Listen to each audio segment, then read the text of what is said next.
வாழ்க வளமுடன். நலம் பகிர்வோம் பகுதிக்கு நண்பர்களை வரவேற்கிறேன். இன்றைய பகுதியில் ஒரு சத்தான நல்ல எனர்ஜி கொடுக்கக்கூடிய ஒரு ஜூஸ் வந்துட்டு பார்க்க போகிறோம்.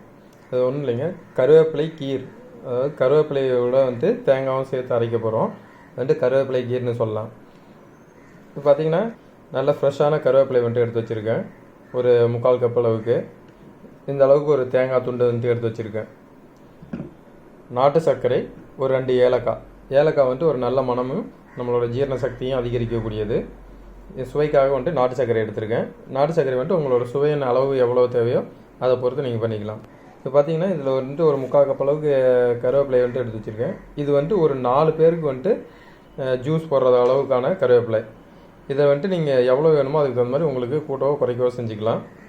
இந்த கருவேப்பிலை ஜூஸ் பார்த்திங்கன்னா விட்டமின் டி, அதாவது இரும்பு சத்து.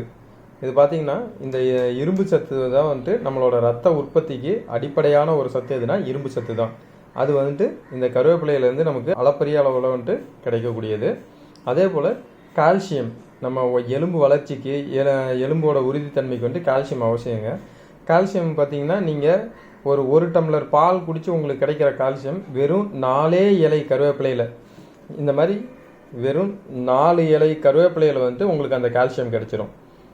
இந்த கருவேப்பிலை ஜூஸ் எப்படி செஞ்சு குடிக்கிறது அப்படிங்கிறத இன்னைக்கு பார்க்க போகிறோம். வாங்க. இப்போ தேங்காய் பார்த்திங்கன்னா நல்லா சில்லாக வெட்டி வச்சாச்சு.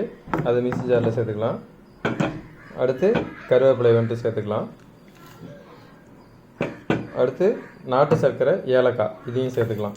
இப்போ என்ன போகிறோம்னா இதை குறைவான அளவு தண்ணி கொடுத்து நல்ல பேஸ்ட் மாதிரி அரைச்சிக்க போகிறோம். அதுக்கப்புறமா நமக்கு தேவைப்படுற அளவுக்கு தண்ணியும் இனிப்பு சுவைக்கு ஏற்ப சர்க்கரையும் சேர்த்துக்க போகிறோம். இப்போ தண்ணீர் விட்டு அரைச்சி எடுத்துக்கிட்டோம். இதை வடிகட்டிக்கலாம்.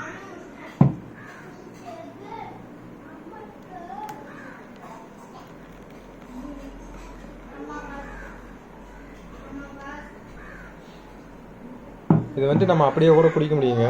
குழந்தைங்க கொஞ்சம் அந்த தேங்காய் துப்பி இதெல்லாம் இருக்கும்.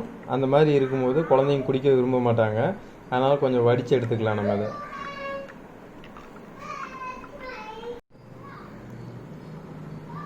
நம்ம கருவேப்பிலை கீர் வடித்து எடுத்துக்கிட்டாச்சுங்க.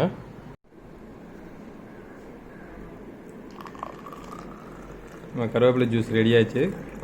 கருவேப்பிலை கீர் தேங்காய் சேர்த்துருக்கிறதுனால இது கருவேப்பிலை கீர்னு நம்ம சொல்லலாம். இது பார்த்திங்கன்னா டேஸ்ட் ரொம்ப சூப்பராக இருக்குங்க.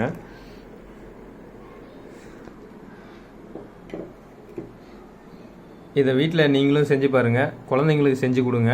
குழந்தைங்க கருவேப்பிலை இதெல்லாம் சாப்பாட்டில் போட்டால் கூட நமக்கு தூக்கி வெளியில் வச்சுருவாங்க. இலை இது சாப்பிட முடியாதுன்னு சொல்லி. இந்த மாதிரி ஜூஸாக போட்டு குடிக்கும்போது குழந்தைங்க விரும்பி குடிப்பாங்க. இந்த ரெசிபி உங்களுக்கு பிடிச்சிருந்துச்சின்னா லைக் பண்ணுங்கள். நண்பர்கள் நம்பரை ஷேர் பண்ணுங்கள். இந்த மாதிரி ஆரோக்கியமான குறிப்புகள் உடனுக்குடன் கிடைக்க சப்ஸ்கிரைப் பண்ணுங்கள். மறக்காமல் பெல் பட்டனை ப்ரெஸ் பண்ணுங்கள். நன்றி.